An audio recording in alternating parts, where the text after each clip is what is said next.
আসসালামু আলাইকুম। সবাইকে স্বাগত জানাচ্ছি গ্লোবাল ভিউজে। আপনাদের সাথে আছি আমি ফারজানা নিসা। আজ জানাবো আন্তর্জাতিক গণমাধ্যমে আলোচিত সংবাদ ও বিশ্লেষণ। ফিলিস্তিনের গাজায় যুদ্ধবিরতির সম্ভাবনা আরও স্পষ্ট হয়েছে। প্রতিরোধ হামলা এবং আন্তর্জাতিক চাপের মুখে আগের অবস্থান থেকে সরে এসে নমনীয়তা দেখাচ্ছেন নেতানিয়াহু। গাজার নিরীহ ফিলিস্তিনিদের ওপর হামলাও চলছে। এর জবাবে ইসরায়েলের হৃদয়ে কাঁপন ধরানো এক হামলা চালিয়েছেন ফিলিস্তিনি যোদ্ধারা। লোহিত সাগরে মার্কিন বিমান বাহিনী রণতরীতে পঞ্চমবারের মতো হামলা চালিয়েছে ইয়েমেনের হুথি আনসার আল্লাহ।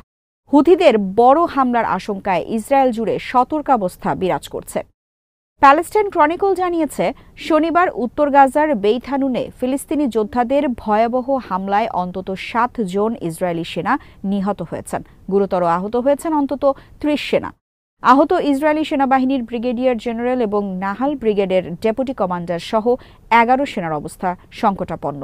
হতাহতদের উদ্ধার তৎপরতা চলছে এবং নিহতের সংখ্যা বাড়তে পারে বলে জানিয়েছে ইসরায়েলি সংবাদ মাধ্যমগুলো।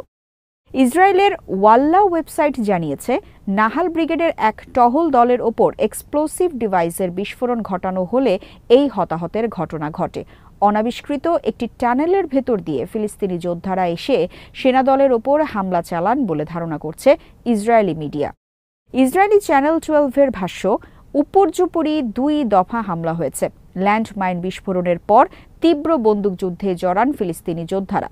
তীব্র প্রতিরোধের কারণে উদ্ধার তৎপরতা কঠিন হয়ে দাঁড়িয়েছে বলে জানায় সংবাদ মাধ্যমগুলো। সামাজিক মাধ্যমে নিহত এবং আহত সেনাদের সরাতে হেলিকপ্টারগুলোর ব্যস্ততা দেখা গেছে। হিব্রু প্ল্যাটফর্মগুলো বলছে, নিহত 7 সেনার মধ্যে 4 জন নাহাল ব্রিগেডের, 2 জন কফির ব্রিগেডের এবং 1 জন গিভাতি ব্রিগেডের।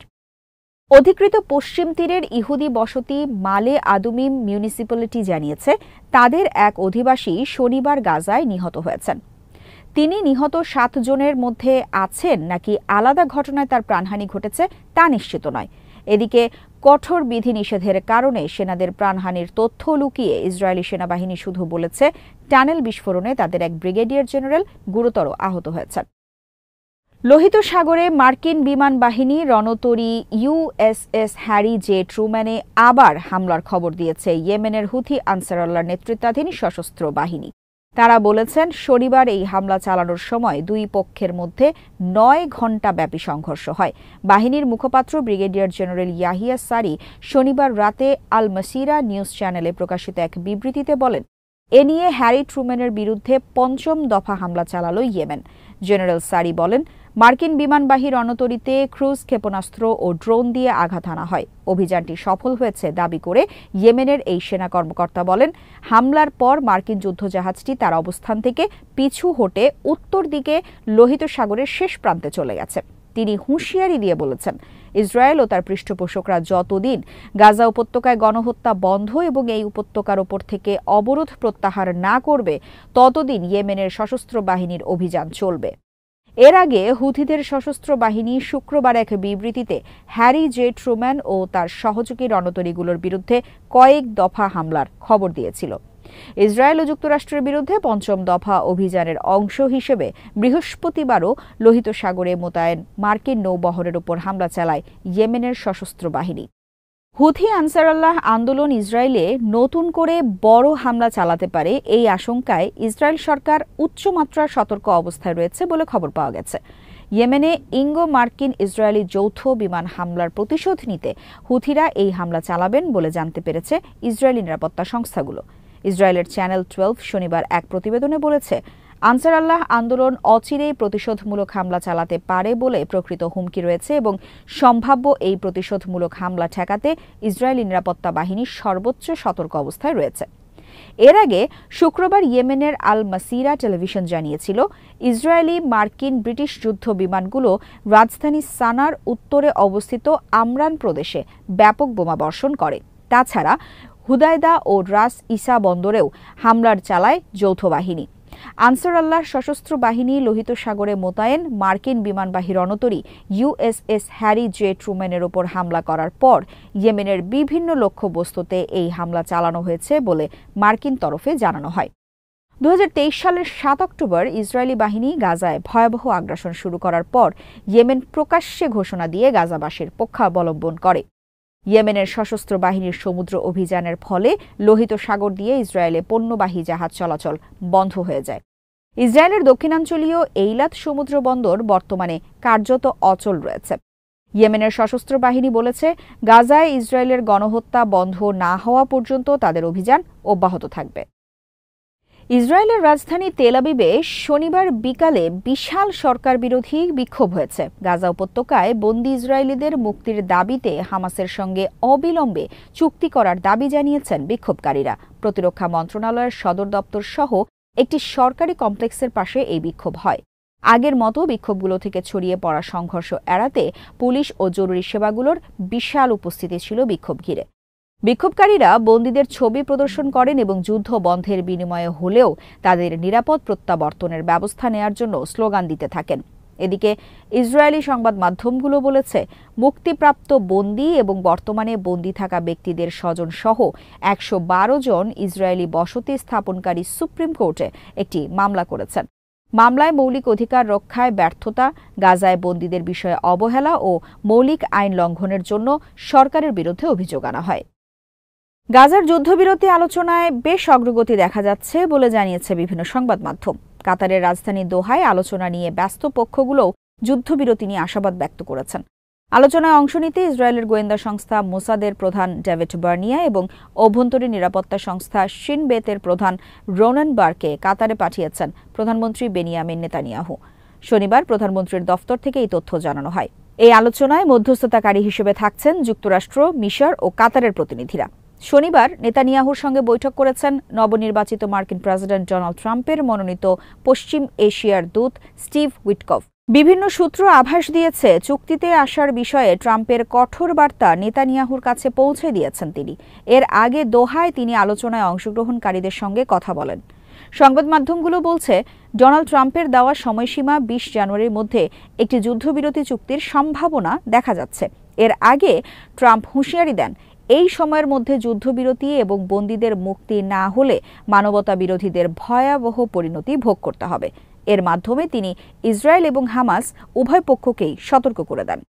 পশ্চিম এশিয়ায় ইসরায়েলি আগ্রাসন নিয়ে তীব্র উত্তেজনা এবং তেহরানের বিরুদ্ধে হুমকির মধ্যে ইরানের ইসলামী বিপ্লবী গার্ড বাহিনী বা IRGC নতুন একটি ভূগর্ভস্থ ক্ষেপণাস্ত্র ঘাঁটি উন্মোচন করেছে।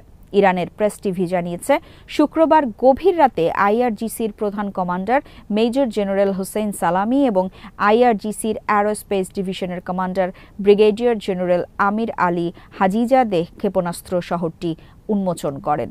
হাজিজাদেহ ওই স্থানটিকে সুপ্ত আগ্নেয়গিরি বলে বর্ণনা করেন। ভূগর্ভস্থ স্থাপনা থেকে প্রাপ্ত ফুটেজের প্রতিবেদনে বলা হয়েছে, ঘাঁটিতে এমাদ, কাদর ও কিয়ামের মতো উচ্চ প্রযুক্তির ব্যালিস্টিক ক্ষেপণাস্ত্র রয়েছে, যা তরল জ্বালানিতে চলে।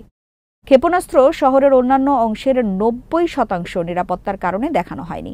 ২০২৪ সালের এপ্রিলে অপারেশন ট্রু প্রমিস 1 এবং অক্টোবরে অপারেশন ট্রু প্রমিস 2 নামে সামরিক অভিযানে ইসরায়েলের সামরিক স্থাপনাগুলোর বিরুদ্ধে ইরানের নজিরবিহীন হামলায় এই শ্রেণীর ক্ষেপণাস্ত্রগুলো ব্যবহার করা হয়েছিল।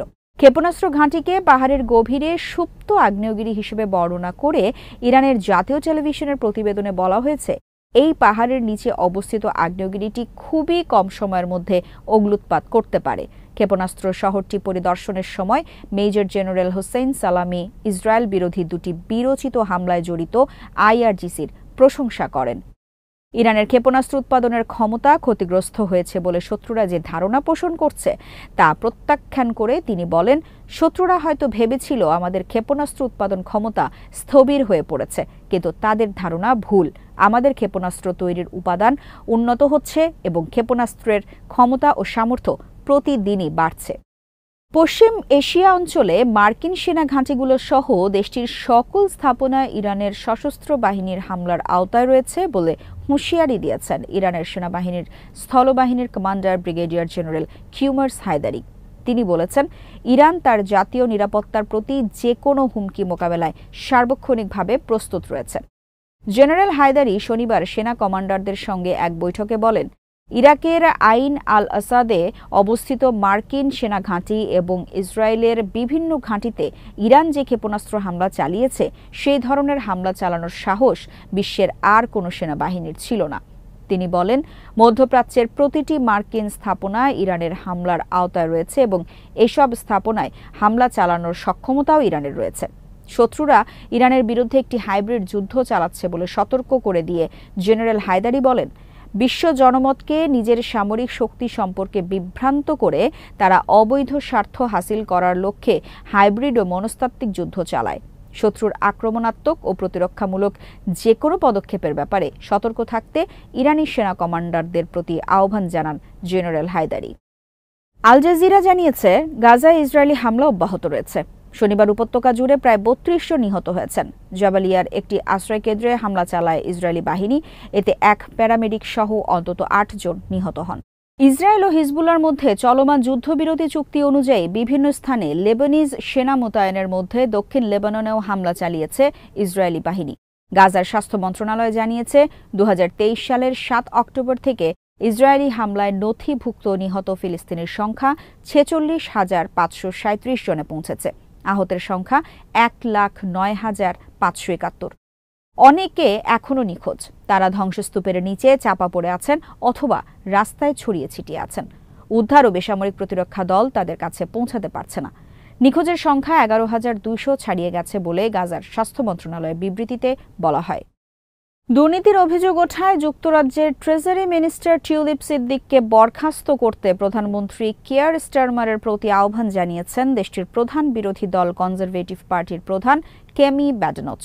শনিবার বিসিবির প্রতিবেদনে বলা হয়, টিউলিপ সিদ্দিক ব্রিটেনের ক্ষমতাসীন লেবার মন্ত্রিসভার সদস্য। তিনি economic secretary to the treasury এবং তার দায়িত্ব যুক্তরাজ্যের অর্থনৈতিক অপরাধ, মানি লন্ডারিং ও অবৈধ অর্থায়ন প্রতিরোধ করা। কিন্তু তার মাতৃভূমি বাংলাদেশেই এখন তার বিরুদ্ধে তদন্ত চলছে, যেখানে তিনি এবং পরিবারের ৪ সদস্যের বিরুদ্ধে একটি পারমাণবিক বিদ্যুৎ কেন্দ্র থেকে প্রায় ৪০০ কোটি মার্কিন ডলার আত্মসাতের অভিযোগ রয়েছে। তাছাড়া টিউলিপ সিদ্দিকের বিরুদ্ধে লন্ডনে আওয়ামী লীগ ঘনিষ্ঠ এক ব্যবসায়ীর কাছ থেকে বিনামূল্যে ফ্ল্যাট নেওয়ারও অভিযোগ রয়েছে। এই প্রসঙ্গে এক্সে দেওয়া পোস্টে কেমি ব্যাডেনচ বলেন, টিউলিপ সিদ্দিককে বরখাস্ত করার সময় এসেছে। প্রধানমন্ত্রী কিয়ার স্টারমার তার নিজের বন্ধুকে দুর্নীতিবিরোধী মন্ত্রী হিসেবে নিয়োগ দিয়ে নিজেকেই দুর্নীতির অভিযোগে অভিযুক্ত করেছেন। ব্রিটিশ সংবাদ মাধ্যম দ্য টাইমসের এক প্রতিবেদনে সম্প্রতি বলা হয়, বাংলাদেশের সাবেক স্বৈরশাসক শেখ হাসিনার সঙ্গে সম্পর্কের কারণে টিউলিপ সিদ্দিককে পদত্যাগ করতে বাধ্য করা হলে তা স্থলাভিষিক্ত কে হবেন তা বিবেচনা করছেন যুক্তরাজ্যের প্রধানমন্ত্রীর সহযোগীরা। আজ এখানেই শেষ করছি। সবাই ভালো থাকুন, সুস্থ থাকুন আর দেখতে থাকুন বিডি ভিউজ। চ্যানেলটি ভালো লাগলে সাবস্ক্রাইব করুন, সংযুক্ত থাকুন আমাদের ফেসবুক পেজে। আল্লাহ হাফেজ।